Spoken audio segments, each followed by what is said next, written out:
Hi, my name's Jen, but sometimes I think that Joe might work too. Since my cancer diagnosis 5 years ago, they've removed both my breasts and my ovaries, so I never know if I should check the male or female box on those questionnaires.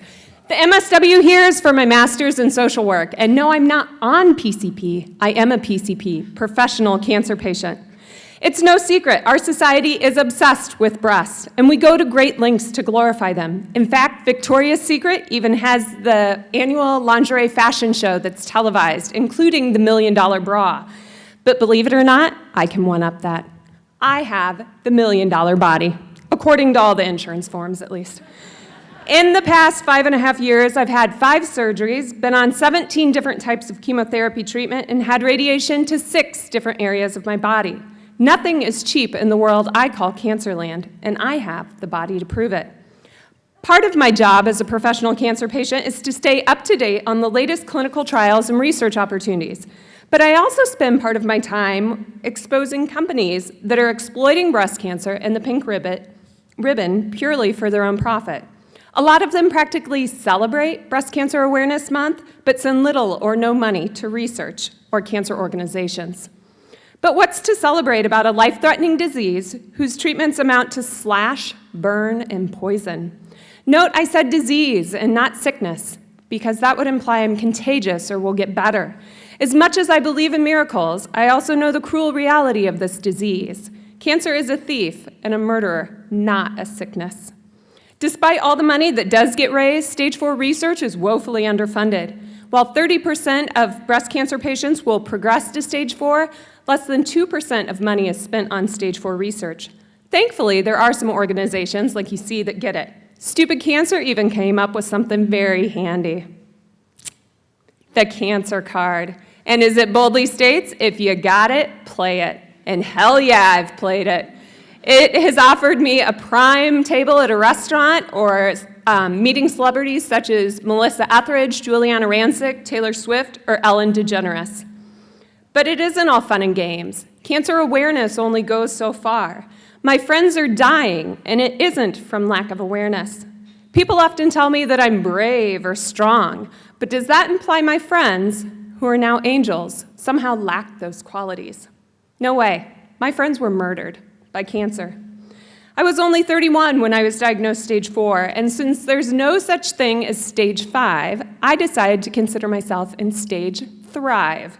I was determined to focus on my quality of life because I knew my quantity of life would be compromised. Drama and stress? Out of here. Unconditional love and authentic friendships? Bring it on. When statistically I should have been dead, I left my dream job here as an advisor at Parkland College. Instead of focusing on dying, I chose living and living legendary. I made a bucket list and concentrated on accomplishing my greatest dreams. What unfolded became known as the Magic 7 of 2011. One of the Magic 7 was simply spending an ordinary day with my son and capturing it in photographs. We played games, read books, and made a lot of silly faces. A friend commented, "The images are so evocative of love and life, not illness." My thoughts exactly. In 2011, I also became an aunt. For someone whose fertility was stolen by cancer, this is the next best thing to having another child. Although this little guy surprised us by being born 6 weeks early, he is now a happy, healthy, and beautiful toddler who helps me live my life to the fullest. In 2011, I was also bitten by the travel bug and explored new areas, cultures, and most importantly, food. I had the joy of traveling to some really exciting places: New York City, Dallas, Orlando, Hawaii, Cancun, the Bahamas. But when the money train ran out of steam, it was time to focus on what I could conquer next. At the same time, my oncologist told me I needed more goals. Ideas began brewing as I thought about what would keep me motivated through never-ending chemotherapy. And with a little help, I turned those ideas into a book. Looking back on the previous year, I realized I was learning to live legendary.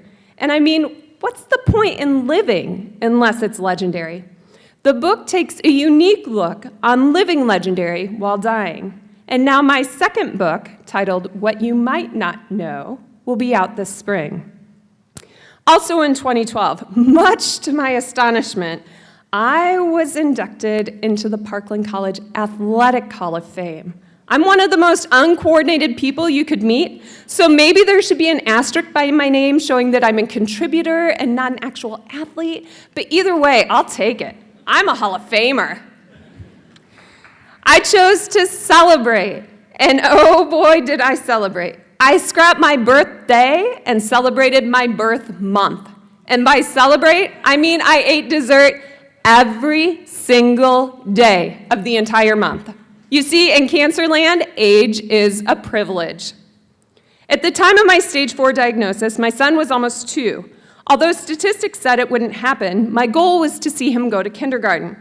The word believe became my subconscious mantra.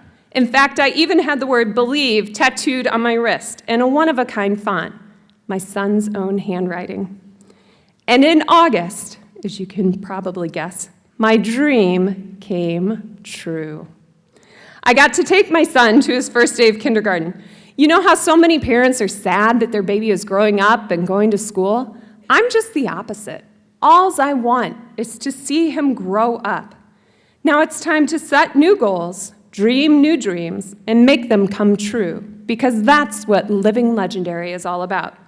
So I promise you that even though I don't have all my girl parts, I'll use the women's restroom, unless the line gets too long.